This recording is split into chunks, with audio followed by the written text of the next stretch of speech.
నమస్తే. This is Shaurya. Welcome to our channel. ఈ రోజు మనతో పాటు సీనియర్ జర్నలిస్ట్ దాము బాలాజీ గారు ఉన్నారు. వారితో మాట్లాడదాం. నమస్తే సార్. నమస్తే. సార్, రేణు దేశాయ్ గారు అంటే ఇప్పుడు జనరల్‌గానే ఆవిడ ఇంటర్వ్యూస్ ఇచ్చినా లేదు ఏదైనా ఇప్పుడు ఇప్పటి వరకు గూడాను లైఫ్‌కి సంబంధించిన క్వెషన్స్ ఏమైనా వచ్చినా గూడా చాలా కూల్‌గానే ఆన్సర్ చేసేవాళ్ళు ఎప్పుడు గూడాను.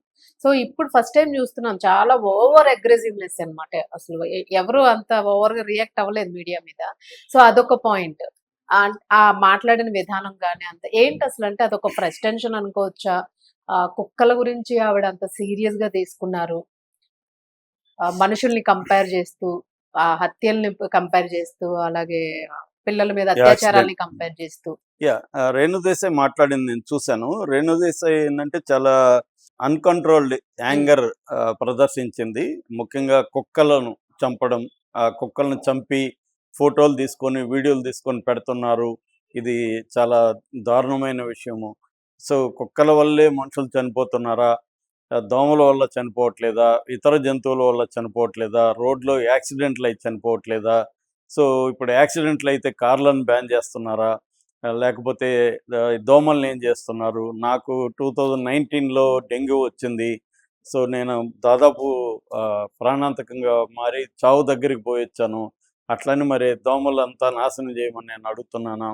సో, ఇలాగ ఆమె చాలా విషయాలు మాట్లాడింది. అట్లాగే పిల్లలు చిన్న పిల్లలతో సహా స్త్రీలను చేస్తున్న వాళ్ళందరిని చంపేయమని అడగచ్చా?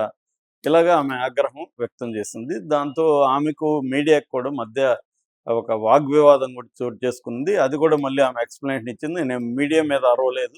ఒక 55 ఏళ్ల వ్యక్తి నా మీద గట్టి గట్టిగా కేకలేస్తే దానికి సమాధానంగా నేను మాట్లాడాల్సొచ్చింది. అంతేగాని నేను మీడియా మీద ఏమి కేకలేయలేదు. మీడియా మీద అరవలేదని ఆమె వేరే ఛానెల్‌కి కూడా ఇంటర్వ్యూలో వివరణ కూడా ఇచ్చింది. హ్మ్. ఏదేమైనా ఆమె ఎలా మాట్లాడిందనేది పక్కన పెడితే ఎసెన్స్ ఏందంటే కుక్కల్ని చంపడం, హ్మ్. స్ట్రే డాగ్స్‌ని చంపడం కరెక్ట్ కాదు అనేది ఒకటి. రెండోది ఆమె మాట్లాడిన దాంట్లో వివాదమైన అంశాలేందంటే, ఒకటి స్ట్రే డాగ్స్ అందరిని కరవవు. ఒక ఈవిల్ మైండ్ ఉన్న వాళ్ళనే కరుస్తాయి అనే రకంగా ఆమె కామెంట్ చేసింది. అంటే నన్నెప్పుడు కరవలేదు. ఈవిల్ మైండ్ ఉండడం వాళ్ళనే కరుస్తది అనేది చెప్పింది. అది వివాదాస్పదమైన అంశం.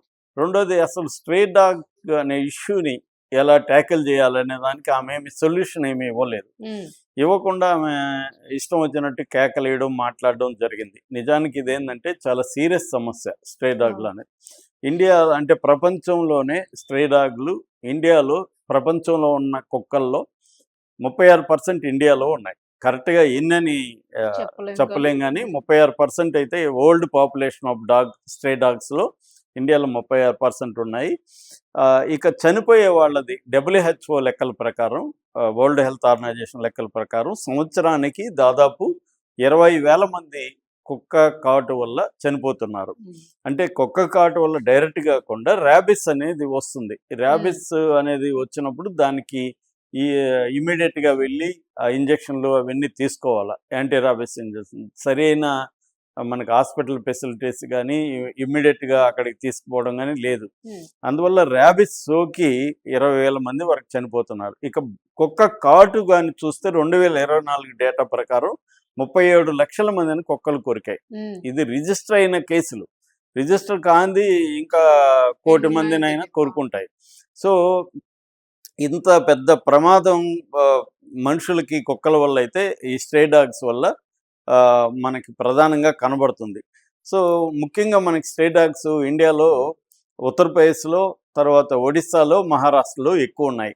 హ్మ్. ఆహ్, అయితే కరిచేది మాత్రం తమిళనాడు, మహారాష్ట్ర, వెస్ట్ బెంగాల్ ఈ 3 రాష్ట్రాల్లో బైట్ ఎక్కువ జరుగుతున్నాయి. హ్మ్. ఢిల్లీ గూడా బాగా కుక్కలు ఎక్కువున్న ఇది. అందుకనే ఆ మధ్య సుప్రీం కోర్టు చాలా సీరియస్‌గా తీసుకొని దీన్ని ఎలా కంట్రోల్ చేస్తారో మాకు చెప్పండి. కంపల్సరీ కంట్రోల్ చేయాలి అని చెప్పింది. ఒక రకంగా చంపినా పర్వాలేదన్న డిస్కషను అప్పుడొచ్చాయి. హ్మ్. అందువల్ల ఆహ్, కొన్ని చోట్ల కుక్కల్ని మాస్‌గా తీసుకెళ్ళిపోయి మున్సిపాలిటీ వాళ్ళు పట్టుకొనెళ్ళి చంపేసిన కేసులు కూడా కనబడుతున్నాయి మనకి. అవును.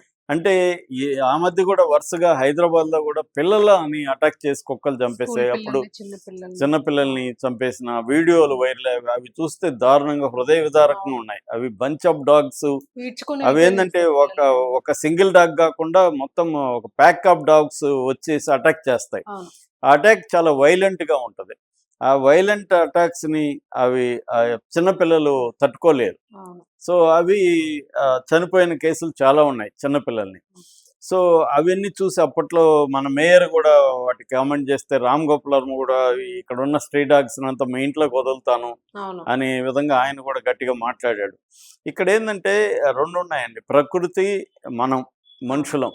అంటే ఆంథ్రోపోసెంట్రిక్ అంటారు. ఆంథ్రోపోసెంట్రిక్ అంటే అర్థమైందంటే మనిషి కేంద్రంగా ప్రపంచాన్ని చూడడం. అంటే మనిషే ఇంపార్టెంట్, మిగతావి ఇంపార్టెంట్ కాదు అనే విధంగా మనిషి చూడడాన్ని ఆంథ్రోపోసెంట్రిక్ అప్రోచ్ అంటారు, పర్స్పెక్టివ్. సో అది కరెక్ట్ కాదు. అంటే ఆ, మనిషితో పాటు జంతువులు, పక్షులు ఇవన్నీ కూడా బ్యాలెన్స్ అవ్వాలి. అయితేనే మనం కూడా ఉనికిలో ఉంటాం. అవన్నీ నాశనం అయితే మనిషి కూడా నాశనం అయిపోతాడు. సో కాబట్టి అప్రోచ్ అయితే ఉండాలి. మనిషి ఒక్కడే కాదు, ఈ ప్రపంచంలో వేరే జంతువులు, వేరే ప్రాణులు కూడా ఉన్నాయి, అవి కూడా ఉండాలి అనేది అప్రోచ్లో తప్పు లేదు. అవును. కానీ ఇక్కడ స్పెసిఫిక్ ప్రాబ్లం ఏంటి, ఇక్కడ మనుషులు, కుక్కల స్ట్రే డాగ్స్ వల్ల మనుషులు చనిపోతున్నారు. ఈ సమస్యను ఎలా డీల్ చేయాలి అంటే 20,000 మంది చనిపోతున్నారు, 37 లక్షలు రికార్డెడ్గా అవి కొరుకుతున్నాయి. దానివల్ల రకరకాల ఇష్యూలు, వాళ్ళకి చనిపోకపోయినా కూడా కొంతమంది అవిటి వాళ్ళుగా మారిపోవడం, కొంతమంది ఒక రకమైన కుక్క లాగా అరుపులు, అవును. పిచ్చెక్కిపోవడం, ఇలాగా రకరకాల ఇష్యూలతో జనం ఉన్నారు. ఇది రియల్ సమస్య. ఇది రోజు రోజుకి పెరుగుతుంది. ఎందుకు పెరుగుతుందంటే ఆ మధ్య 2021లో ఈ అనిమల్ ప్రొటెక్షన్ యాక్ట్ ఒకటి వచ్చింది. దానివల్ల ఏమవుతుందంటే ఇంకా పెరిగిపోయినాయి స్ట్రే డాగ్స్. ఈ మధ్య కాలంలో బాగా పెరిగినాయి. మన ఫర్ ఎగ్జాంపుల్ మా వీధిలో 3 కుక్కలు ఉన్నాయి.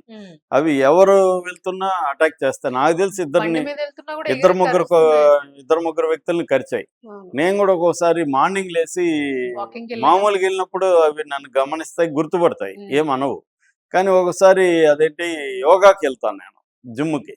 ఆ యోగా మ్యాట్ ఇట్లా పెట్టుకొని బ్యాగ్ అవుట్ వేసుకొని ఆ, వెళ్ళగానే అవి వింతగా కనిపించింది. మీదికి వస్తాయి అనమాట. అవును. మనకంటే డీల్ చేయడం తెలుసు కాబట్టి నేను కూల్గా ఉండి వాటిని అటు ఇటు అని వెళ్తాను అనుకోండి. కానీ చాలా మందికి భయం ఉంటుంది. అవును. ఆ భయంతో ఏమైపోతారంటే వాళ్ళు అటు ఇటు పరిగెత్తే ఇవి చేజ్ చేస్తాయి. అంటే అవును. కుక్కల్ని ఎలా డీల్ చేయాలని చాలా మందికి తెలియదు. తెలీదు. స్ట్రే డాగ్స్ అవును.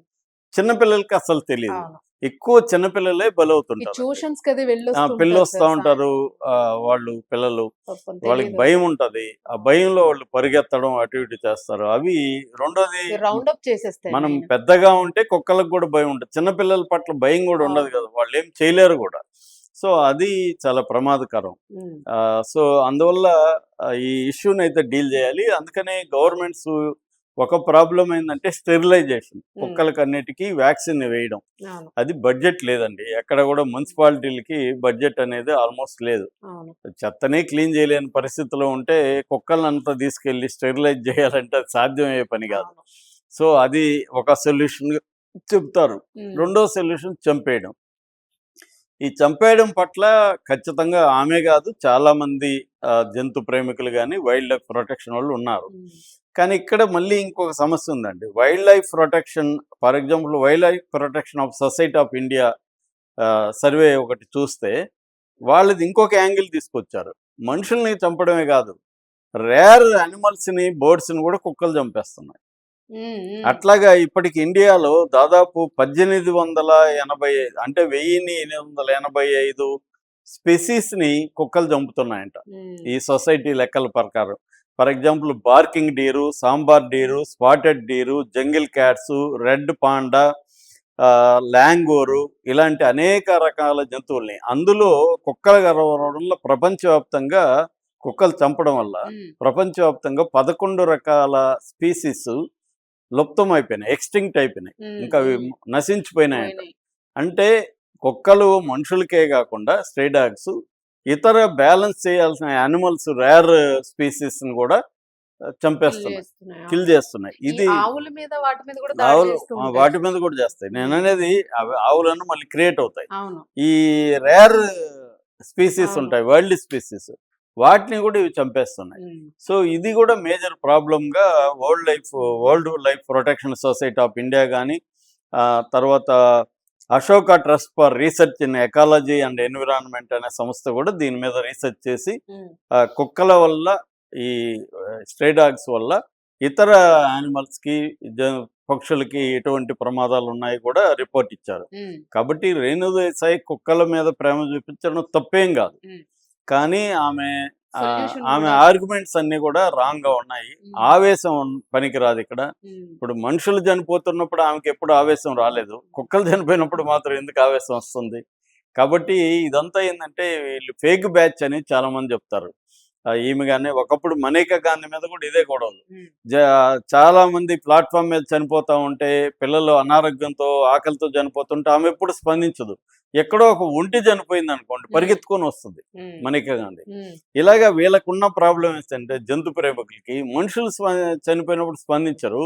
ఈ జంతువు ఏదో ఒక పిల్లో, ఒక కుక్కో ఎక్కడో చనిపోయినప్పుడు మాత్రం ఎక్కడ లేని ప్రేమ పుట్టుకొస్తుంది. మళ్ళీ వాళ్ళు నాన్ వెజ్ తినడానికి చాలా మంది తింటారు. మళ్ళీ వాటి కోసం వీళ్ళు ప్రొటెక్షన్ కోసం స్పెషల్. ఇప్పుడు మనకి ప్రాబ్లం ఏంటంటే, మనం రోజు కోళ్లు తింటాం, మేకలు తింటాం, అవి కూడా ప్రాణులే కదా. ఆ ప్రాణి మీద మాత్రం వీళ్ళకి ప్రేమ ఉండదు. కొంతమంది ఏమో వెజిటేరియన్స్ ఉంటారు. వెజిటేరియన్స్ ఇంకా ఎక్స్ట్రీమ్ అయితే వేగన్స్ ఉంటారు. అంటే వాళ్ళు జంతువులు పాలు కూడా తాగరు, అంటే జంతువుని ఏ రకంగా హింస పెట్టకూడదని ఎక్స్ట్రీమ్ ఉంటారు. ఇదేంటంటే బ్యాలెన్సింగ్ అనేది ఇంపార్టెంట్. ఎమోషనల్గా కాకుండా ఇష్యూని ప్రాక్టికల్గా అడ్రస్ చేయాలి. ఆమె ఏం చెప్పాలంటే, ఇది కూడా ఈ లెక్కలన్నీ కూడా ఆమె చెప్పగలగాలి. ఇప్పుడు నేను చెప్పిన లెక్కలు ఆమె కూడా చెప్పాలి కదా. ఇంతమందిని చంపుతున్నాయి, ఇంతమందిని కొరుకుతున్నాయి, దీనికి సొల్యూషన్ నా వైపు నుంచి ఇది సొల్యూషను, మీ సొల్యూషన్ రాంగ్, చంపడం కాదు సొల్యూషను అనేది ఏదో ఒకటి ఇవ్వాలి కదా. ఇవ్వకుండా దోమల్ని ఎందుకు చంపట్లేదు, కారు యాక్సిడెంట్లు అయితే అవన్నీ తీరాలా, వాటి మీద కూడా అవి కూడా ఎలా పరిష్కరించాలి, వాటిని ఎలా ప్రివెంట్ చేయాలనేది ఎప్పటికప్పుడు ట్రై చేస్తున్నాం. మరి కుక్కలది కూడా ట్రై చేయాలి కదా. అంటే అవన్నీ మీరు తీర్చేసి ఇక్కడికి రండి అంటే అది ఎట్లాంటి లాజిక్? సో ఆమె లాజికల్ గా లేదు, ఓన్లీ ఎమోషనల్ గా ఉంది. సో ఎమోషనల్ గా ఉన్న వాళ్ళతో మనం కూడా ఎమోషనల్ గా ఉండడం వల్ల వేస్ట్. ఆమెను తిట్టడము ఇంకోటి వేస్ట్. ఈ బ్యాక్గ్రౌండ్ లో మనం ఇష్యూని డిస్కస్ చేయడం, దీనికి సొల్యూషన్స్ ఏమనేది చూడడం అనేది ఇంపార్టెంట్.